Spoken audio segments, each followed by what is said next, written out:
Welcome back to Thoughts from the Crawl Space, the podcast where we talk about the things inspectors see so that you don't have to discover them the hard way. Today, we're going to talk about pest prevention. It's that time of year. Pests love getting into houses during the winter because it's warm and it's away from the, cold, cruel world outside, and there might even be some food in there. But spring doesn't keep them out, as you have well known. I was sitting around this weekend and I noticed an influx of flies into the house. And so it got me thinking, hey, why don't I do a podcast on pests and how you can help keep them out of your home? Not just the flies, but things that are a little more serious than flies. So, because if there's one thing homeowners don't need, it's pests showing up, insects, rodents, critters, and, well, maybe even some neighbors. I don't know how to keep those out exactly, but we'll stick to the ones with four legs and claws and teeth. So the truth is, many pest problems we see during inspections are completely preventable. So why does pest prevention matter? Well, pest problems at the very least can cause structural problems, health concerns, and costly repairs. And nobody wants those in your home. Many pests are attracted to three basic things: food, moisture, shelter. Just like humans, right? We need food, moisture, and shelter. They're living organisms. They need the same. They're going to find the easiest path to do that, kind of like humans do, right? We don't want to do it the hard way. We want to do it the easy way. So, home inspectors frequently find signs of carpenter ants, termites, mice, wasps, spiders, and occasionally we'll see raccoons or squirrels or chipmunks or something like that in an attic. Now, those are not very common, but when they are there, they do a lot of mess in a hurry. So, here's a little insight into pests in your home. Most pests aren't there because the home is dirty. It's usually because the house unintentionally gives pests an easy way in. Now, when we talk about a dirty home, we think of one that's not cleaned regularly or, debris laying around everywhere, maybe in a crawl space, but that's the exception, I would say. And those are going to be more pests like roaches and such. And we're not really talking about that today. We're talking more about, the pests that we see on a semi-regular basis: mice, squirrels, raccoons, and then, of course, the wood destroying insects as well. So, part two: what are the top entry points that pests use? Well, I'm glad you asked. Here are a few areas that we've seen that pests love to get in: gaps around foundation walls, cracks in the brick or siding, gaps around utility penetrations, missing door sweeps. It's that little piece on the bottom of the door that when you shut it, it's a little rubber piece or vinyl that flips one way or another, and that basically just seals out cold air. You can't have an extremely rigid base or it wouldn't close right. So it's going to have a little flexibility on the bottom. Well, those wear out. And if you haven't looked at the bottom of your storm door recently, it might be a good place to look, as well as non storm doors that are exterior doors, or even the door between the house and the garage. That's a big entry point because especially mice and, critters like that love to get in a garage, and then as soon as that door is open or the door sweep's got a little gap in it, they can easily sneak into there. Another area they can get in: damaged window screens. Depending how much damage it can be, mosquitoes, flies, mice, any little thing, bees, wasps, spiders, all those can get in through damaged window screens. So you open your window, you think you're getting some nice spring fresh air, and you probably are, but you're also getting a few other things that you don't want in there. Another place they can enter is unsealed attic vents. I see this mostly in home inspections on the ends. There's three basic kinds of upper attic venting. If you have a gable house where your house just comes to a peak on both ends, and you got vents in those gable ends, those screens, typically there's a screen on the inside of that vent, and if those get holes in it, I mean, you can get birds in there. You can get uh, certainly wasps. Sometimes you get big hornet nests put up in the attic just because it's an easy access in and out. So attic venting, and then you got the ridge vent, which is clear on top of the ridge, and it has natural openings. especially if it's not nailed down right, especially if it tears loose and so forth. So all that's going to be potentially entry points. And then the other potential place is we call them box vents. They're basically a nice square vent. You might have them every couple feet near the peak of your roof.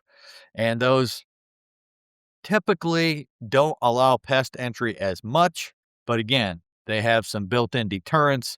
But if those are compromised in any way, then you can get rainwater blown in, you can get wasps blown in there, and so forth. So, and then, you know, soffits. Look at the overhangs on your house. Soffits are a big place where you can get a little tiny hole, and the next thing you know, you got pests loving that. All right. It's an easy access point for them to get in. Another place that we have seen, if you have vinyl siding, which I would say the bulk of homes out there have vinyl siding. Vinyl siding has corner pieces specifically designed for vinyl siding. You put the corner piece on first, then you put the vinyl siding. It slides into the end so you don't see the end of the siding. Well, those corner pieces are hollow, and many times they extend almost down to the ground. And so those corner pieces provide a tunnel, a hidden pathway, especially for squirrels and mice to get into your attic. I would suggest that 95% of vinyl homes that we see, or homes that are clad in vinyl siding, have signs of mice in the attic. Whereas if you go with a brick house where you don't have those corner pieces, they don't have that natural framework to get up there. And it can still certainly happen, but it's much less common on a brick home than it is on a vinyl sided home. So those are some of the areas that you want to try to seal up and deter easy pest entry. Remember, this is all about ease of use. And if you hire a pest control company, sometimes you'll see homes on the ridge vent where it is covered in like a wire mesh on both sides of it, all the way down the peak of the house. You may even have wire mesh at the eaves where the soffit returns back into the home, into the roof, especially. And that's to deter critters that like to dig, squirrels and raccoons. I've seen squirrels literally just chew right through siding and OSB in a house to get into the attic. And so they take it's a little more aggressive measure than just, oh, let's make sure this soffit's together or let's make sure this ridge vent's tied down. I've seen houses where raccoons have clawed their way into a roof through the ridge vent. They feel that heat in the winter, especially, and they just keep digging till they find a way to get in. And so all those things can be entryways into the house. If you can fit a pencil into a gap, many insects can fit through it, and mice can squeeze through openings about the size of a dime. So think about that next time you think that your house is pest proof. So let's quickly talk about a crawl space connection. Now, many of you don't have crawl spaces, but many of you do. And since this is called Thoughts from the Crawl Space, I was just in one last week and some of these thoughts came rolling in again. So, crawl spaces are one of the most common pest hotspots. Now, why would that be? Well, pests love crawl spaces. They love the dark, the quiet, moist, and it's rarely visited. It actually sounds like a pretty good vacation spot. Dark, quiet, and rarely visited, right? But on a serious note, that's one thing they like to be hidden. And similar to criminals, they like doing their dirty work in the dark many times. So, common crawl space pest signs, rodent droppings, nesting material, chewed insulation, tunnels, and mud tubes. That would be more like termites. Could possibly be mud daubers. They have a tunneling mechanism that to the untrained eye looks a little bit like termite tubes, but all of those things, if you happen to be in your, you could even look in your basement, but a crawl space, especially because you don't go down there very often, but look for droppings. Any kind of rodent droppings, don't dismiss them. Nesting material, we see these in attics and crawl spaces where there's a break in the screen over the vents. And now all of a sudden I've seen nests in attics this big from birds that have just had their way up there for a long time. Chewed insulation, especially in an attic. If you go in there, some people call an attic a crawl space. We refer to it as an attic, and the crawl space would be under the house. But for this discussion, it really doesn't matter. We don't want them getting in anywhere. But you'll just see chewed insulation. You'll if you go up there and you see in the attic or the crawl space, if you see a lot of disturbed insulation, destroyed, that's typically a sign of raccoons. And so keep an alert eye out for anything looking back at you. One technique to get into a crawl space safely is take off the opening and then just shine your light. Take the brightest light you can find, shine it throughout, and see if there's anything looking back at you. And if there isn't, proceed with caution. But if there is, I wouldn't recommend going in there until you call a professional to get out whatever's in there. So, I did a house several years ago. I did a home inspection on a house, and it was a beautiful old house on a river. And I went up they had a pull down ladder right in the middle of the hallway. I walked up there and walking around, it was a floored attic, so you could walk around easily. And around the edge, I'm shining my light, and all of a sudden I see two little eyes staring back at me. And so I investigated further, and there's a raccoon with a whole family of baby raccoons. And so a mama raccoon is not really a happy raccoon. Let's just say that. So I backed away. I told the homeowner who happened to be home at the time. She didn't believe me. I took her upstairs. I showed her the same thing. She called a pest control company who came out within an hour, believe it or not, to get rid of them. So the first thing they have to do in those situations generally is uh, get the babies, put them in a cage, and let the mama come to the cage, and that way they can all safely be removed and relocated. So we have several stories out there of pests and how they have affected our lives. So you don't want them in your house. Let's just put it that way. So, what kind of pests are attracted to moisture? Well, as you might know, water is a huge pest attractor. And common causes of this kind of water are poor drainage, leaking plumbing, or condensation, especially with termites. This is going to be prevalent. And this could be also could be standing water in crawl spaces, clogged gutters. Clogged gutters don't drain right, they get a buildup in them, and then just pests are attracted to moisture. You need moisture to live. And so that's why you're going to see them in there. So, moisture problems also often lead to wood rot, mold, and the wood destroying insects, primarily termites. Around our area, subterranean termites need a certain level of moisture in order to survive. That's why they build those tubes going up the side of your house or on the inside of your house, wherever they can get in. But the tubes are kept at a certain humidity level, and it helps to keep the termites from drying out, and it also helps to protect them from enemies. And so they need that moisture laden soil to help build those and keep them safe. One place you might not have thought about around your house to help keep pests out is landscaping. So, what are the landscaping and exterior habits like on your house? Common problems that we see with landscaping or just exterior habits, things we see out there. Firewood stacked against the house. Your mulch is piled way too high. You don't want mulch above the base of the siding. In fact, ideally you would have a good 6 inches between the bottom of the siding and the top of the mulch. I know it looks beautiful when you pile it up high, but that's not ideal for keeping pests away from your house. Because what can happen is the mulch gets piled above the base of the siding. Now you got moisture just sitting against the base of the siding. Well, what's right behind the siding? It's your wood. It's the sides of your house. And so moisture can just sit there and rot little by little. And the other thing that can happen is termites like to go undetected, or any pest for that matter. That's how they survive, right? And so they can crawl through the mulch and up under the siding into your walls, and they're undetected. Whereas if there's a 6 or 8 inch gap between the bottom of the siding and the top of the mulch, and especially termites have to create those mud tubes to safely traverse that area, you're going to see that, and they're going to be easier to detect, and it won't be something that can happen for years and years without you noticing something. So keep that mulch from getting piled too high. Tree branches touching the roof.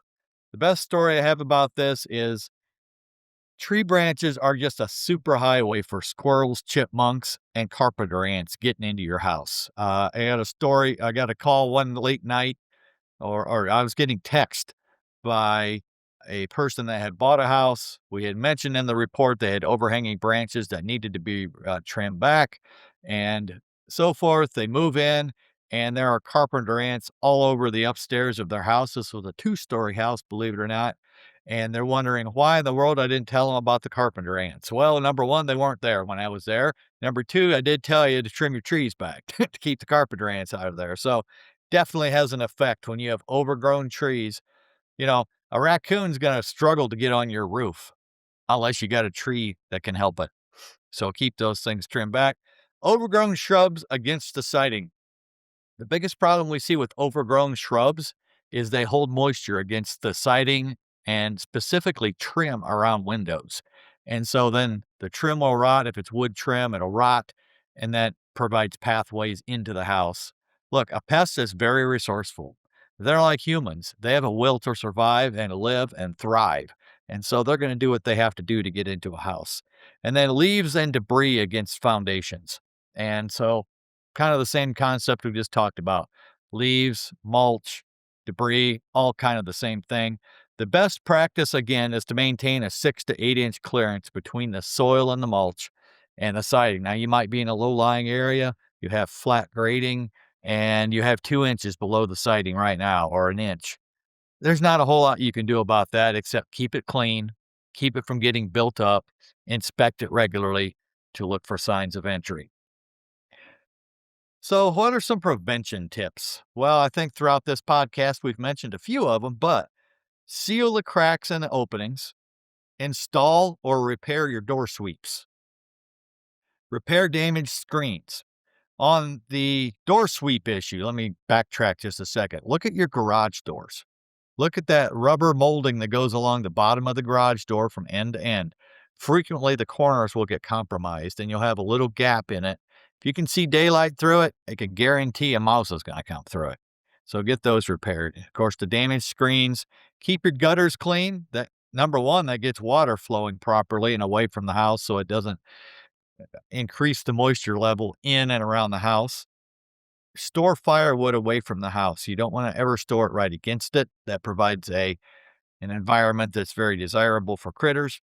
Trim branches away from the roof, reduce moisture in the crawl spaces, and keep food sealed indoors. Anytime you have food laying out, it's just a super invitation for pests to come in and have a ball. So you definitely don't want to do that. So, what do we look for on an inspection regarding pests? Well, we're going to look for evidence of wood destroying organisms. It can be their mud tubes, and it can be the damage they do, and uh, or even signs of their activities. And so, structural damage, moisture issues, entry points, pest droppings or nesting. Now, let me clarify. On a home inspection, we are not going to be pointing out dime-sized holes in your soffit. That's something that's beyond the scope. We're looking there primarily for major items. And while pest infestation can be a major problem, that's more the symptom. And we're going to look for openings in your soffit that are obvious, but we're not going to go out around with a microscope. We're not pest control companies, and so if that's something that concerns you on a different level, you need to get that done separately. So pest droppings or nesting, and then uh, any pest activity, live pests, and so forth. So when to call a professional? Real quickly. Signs that you should act quickly. If you see sawdust-like material near wood, if you have cabinets or shelving in your home and you see sawdust or that kind of looking thing, a pile of it, you got something eating away at the wood in your house. Mud tubes on foundation walls.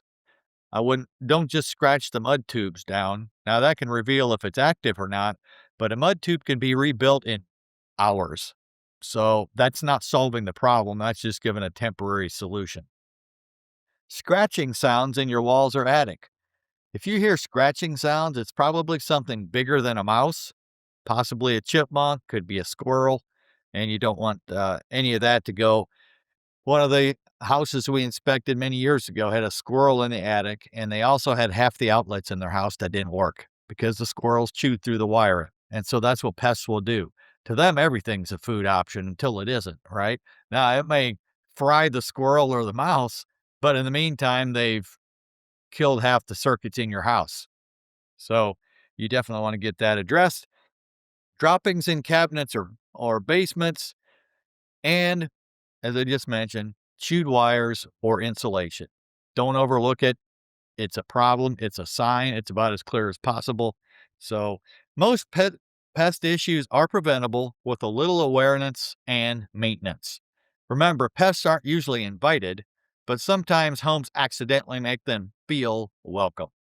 So if you're buying or selling a home and want to know what's happening behind the walls, in the attic, or under the crawl space, schedule a home inspection with Gold Key Inspection Services. And keep listening to Thoughts from the Crawl Space for more real world insights from the inspection world. Goodbye for now.